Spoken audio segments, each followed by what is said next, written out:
This is the Big O Show. This is the Big O Show.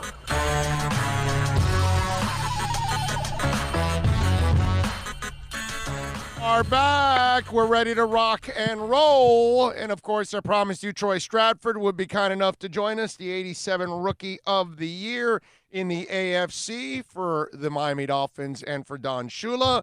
And of course, you could follow him on Twitter at Troy Stratford. Troy, how you doing, my friend? Big O, I am well. Good to hear from you. How are you doing? I cannot complain, man. We are rocking, doing this thing every single day and growing this this puppy every day. And in a world of on demand, we are in demand, which is a beautiful thing. So that is a beautiful thing. You know, it's nice, and we thank all the folks out there for being so kind in supporting us every single day out here for a long, long time. And obviously, Troy, you and I have known each other for a very long time. Your thoughts yesterday when you heard the news that your coach passed away? As soon as I got the news, I actually got it from my girlfriend. She was breaking news to me.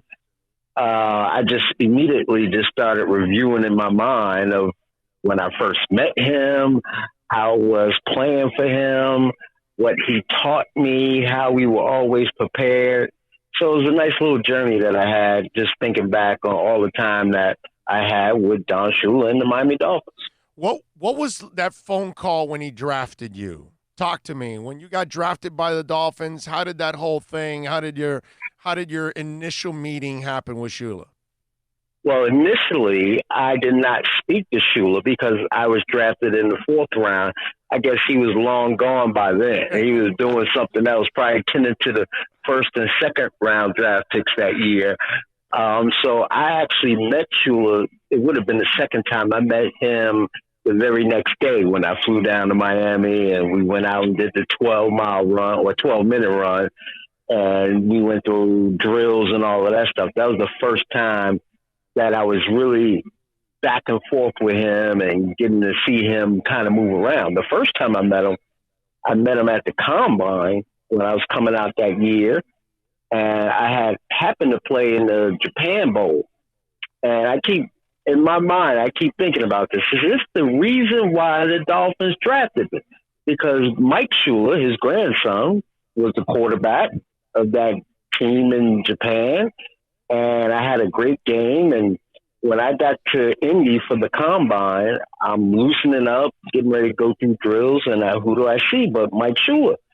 And we have a small conversation. And then he's like, hey, come with me. I want to introduce you to someone. And I was like, okay, not thinking it's his grandfather, Don Shula, but that's exactly who it was.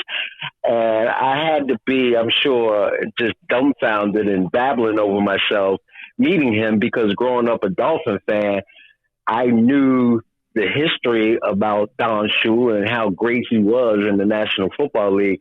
And to meet him on a whim like that, that was something special. All right, so you meet him. When was the first time you felt the wrath of Don Shula? Probably the first time I dropped a pass in practice or something like that.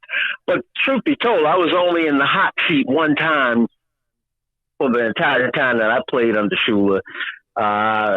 We played the Chicago Bears one year, and I mean, this was after the 85, that great defense they had with Mike Singletary in the middle.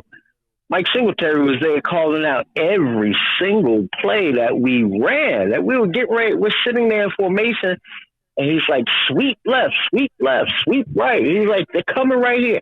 He called out everything. And me being a young player, I made the mistake of talking to the reporters after the game, and I said, it's like our offense is predictable.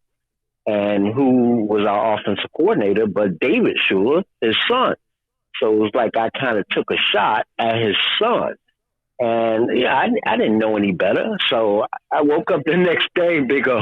I get the newspaper because that was how you got all your information. And I read the article and I said, uh-oh. I said, I'm in trouble. I said, I better get over to training camp quickly before everyone else gets there because I know coach is going to want to talk to me. Sure enough, I'm one of the first few in the locker room, and coach comes over to me. He's like, Shula want to see you in the back. And I said, okay, here we go. So I go in there, and he uses a few choice words of, why do I have to get up and read about you in the newspaper and answer questions to reporters about you? Like, I'm like pretty much saying, what are you talking about, coach? And he's like, you didn't see the article in the paper? And I go, no. And so he had the paper in front of him, took the paper, threw it at me, and he said, here, read it. So I sat there. Now, I already read the article when I was home. So I sat there and reread the article, and he's like, I don't ever want to have to sit and talk to reporters and answer questions about you ever again. I was like, never again, coach, no problem. So that was my first and my last time being in his office, period. That was it. So did you ever use that advice and somebody actually went with it? Or did most guys, when they were warned about Shula, they still screwed up anyways and they ended up feeling the wrath? Did anybody ever learn? Oh, no one learns until you go into the room. And then you still had knuckleheads over the years who would continue to go back into that room. Now, I was a one and done guy. I was like, okay, you talked to me one time about it, I'm not coming back in here. But, everyone who came to the Miami Dolphins, no matter what year it was, when Shula was there, you learned on your own. Yeah, guys could talk about it, but you learn on your own as soon as you cross that line and you do something wrong. Because remember, it was a different time and place at that point where the coach was, the king of everything. He ran everything. And so you just didn't cross down Shula. You didn't have to, you didn't want Shula having to go to the guys in the newspaper and answer questions about you personally, because you knew you were going to be in trouble. Troy, and we're talking with Troy Stratford, of course, former Miami Dolphin. And Troy, you and I have actually had this conversation in the past that you guys in the locker room cannot really be fooled. You know the guys that work hard, the guys that don't. You know the good players. You know the bad players. It's really impossible to hide it from you guys. And players, we've talked about this too, that players, they fall in love and respect the coach when they know the coach knows what the hell he's doing. He knows how to handle players. He knows how to put them in positions to be successful, those kind of things. Shula clearly was exceptional at finding people's strengths and weaknesses and using them to their strengths. Do you remember the first time that you said, oh, I'm in good hands? This guy knows what the hell he's doing. And you know how it is. You guys will sell out to your coach. Once your coach knows what he's doing, even if it doesn't make sense to you at the moment, you're going to go through the wall for him because you know that whatever he's telling you, it's going to end up working out if I do what he says. So what was that first moment for you? Well, going back to what you're saying about how guys in the locker room, they know who's good, they know who works hard. Players know how good they are and how hard they work as an individual. And so me being a rookie, I was just terrified coming down here because I didn't know what to expect at all. I didn't even know if I could play on this level. That's the kind of person that I was coming out. I'm like, okay, this is the NFL. This is crazy stuff. So we had that first week of practice, and I learned from going to the meetings. I said, okay, this is a different animal. And Coach Shula, he was in every meeting that I've ever had as a member of the Miami Dolphins. He was never sick. He was always there. He always sat in the offensive meetings. And so I learned very early on because he would correct people right there on the spot. And I said, okay, I got to make sure I know my stuff. So, yeah, I have a little cheat sheet on my hand and remember certain plays that I was having trouble with. But as that week went along, my first week down here, Coach Shula, in the meeting, he said, all right, we had a young quarterback. I can't even remember his name. He said, we're going to have him step up and work with the first unit, and we're going to have Dan work with the younger guys. And I'm sitting there saying, wait a minute, this is not how things work. Like, this young guy probably not even going to make the team, and he's going to work with the first unit. But Shula, and I was right about this, he wanted to see if I could play with Dan Marino. So I had the final two practices. It was 2 days back then. final 2 practices, he instructed Dan to throw me every single pass out of the backfield, whatever it was, go to Troy. Let's see how he adapts to everything. And so I started feeling like, okay, Coach Shula likes me a little bit. And sure enough, that practice was over. I had a little meeting with the offensive coordinator at the time, and they sent me home with a playbook, and they told me, not only do we want you to learn the running back position, we want you to learn how to run the position in the slot as well.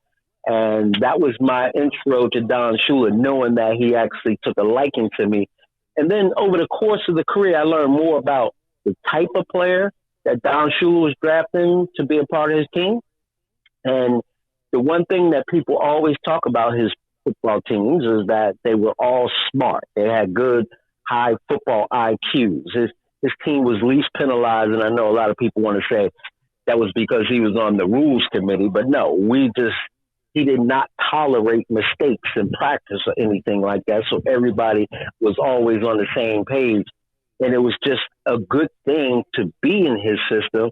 But I learned early on that first week that he took a liking to me, and, over the next couple of years, he would say, the one thing I like about Troy, or the main thing I like about Troy is you tell him something one time and that's enough. Like, he's not going to make that same mistake twice. So I felt good being a part of one of his teams because I knew the type of player that he drafted, which was considered to be a smart football player. Yeah, no, I'm with you. I definitely understand that. And we're talking, of course, with Troy Stratford, former Miami Dolphins running back, talking a little Don Shula. And, I was just talking with Andy Cohen about this. When we talk about smart players and all of that, he did the same thing with the replacement players in the early 80s. In that season, when he had them for whatever it was, 5-6 games, they were the least penalized group out of all the replacement teams. And so it kind of told you, like, it didn't matter who he coached. You were always better because he coached you. And so I asked several players about this. How does he walk the fine line between motivation and intimidation? Because he did both, but, you got to be able to do both the right way, Troy, because, the intimidation may never come off as motivation. And then the motivation may come off as intimidation, and it doesn't connect. There's a difference between the two. So explain how Shula was able to actually walk that fine line with you guys. Well, he did a great job of doing it. I don't know how he did it, but I will say this. When it comes to motivating his football team, I think because he always had his football team prepared to play, no matter what the situation was. Now, don't get me wrong. There have been games where things just didn't work, but going into every single ball game, you knew you were prepared to be successful. You were going to get plays that were designed for you. Everything was lined up. And then when it comes to the intimidating factor, the history was there, was that jaw, that was real. And Shula, when he walked around, everyone sat up straight. Everyone put their feet on the floor. And no one kind of played around when it comes to Don Shula. Yeah, we had knuckleheads on the team that, the meeting started at 9 o'clock, so you didn't want to be late. So you would be in there about 15 minutes early. And we have had knuckleheads that would stand up at the podium and imitate Don Shula because, to be honest with you, he didn't give the greatest motivational speeches. It was like guys would stand up there and say, okay, Shula's getting ready to come in. This is what he's getting ready to say.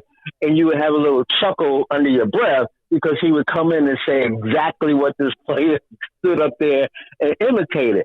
But his intimidation just came from who he was, the legacy that he had planted here in the National Football League. And you just didn't want to go into that office because, again, this wasn't the year of big contracts and they could get rid of you in a heartbeat. And it wasn't like there was free agency and you could go shop your talent somewhere else. You were a part of the Miami Dolphins. They owned your rights. And if the Miami Dolphins didn't want you, pretty much you were done. So that was the intimidating factor, that he could get rid of you so fast. Yeah. And in those days, They didn't have the guarantees they have nowadays. Nowadays, players have a little bit more leverage because of A lot guarantees. more leverage. Yeah. They got those guarantees you just didn't get in those days. Troy, what's your funniest moment with Shula? Do you have one? I really don't have a funny moment with him. How about somebody else with Shula, and it ended up being a funny moment? I just know I was just referencing how you just didn't play around with him. I can remember one linebacker. We come back from a road trip, and he gets on the microphone once the plane lands here in Fort Lauderdale. He gets on the microphone before everyone deplanes, and he starts doing the whole Shula imitation thing again. He was cut the very next day. Put up with. And then there was one more story to show you how hard-nosed he was. Wait a minute. But wait, hold on a second. Did Shula, lose it right there on the plane with the intimidation? No. Or you just knew that the guy didn't show up in the locker room the next day. Okay. He was gone. And so that sends a message to everyone else. Unless you were Marino, Dubois, Clayton, you just didn't get away with those kind of things because those were the only three guys that could kind of bend the rules a little bit. I've never seen Dan Marino conditioned ever. And I'm like, I have no idea how you make it through a football game. And I've never seen you run a gasser or a 12-minute run or anything like that, but somehow he did it. But the other thing that just showed how ruthless Shula was, we had a game in Pittsburgh. And so early in the morning, everyone's leaving. Everyone's on 95 North, going to Fort Lauderdale Airport, and there's a bad accident on 95. And so many guys, just got around it. I was one of those who just escaped being stuck in, just bumper-to-bumper traffic where it just was standstill. Well, we had, I think it was 3 players who got stuck in the traffic. They're on their phones, and they're calling. Yes, we did have cell phones back then.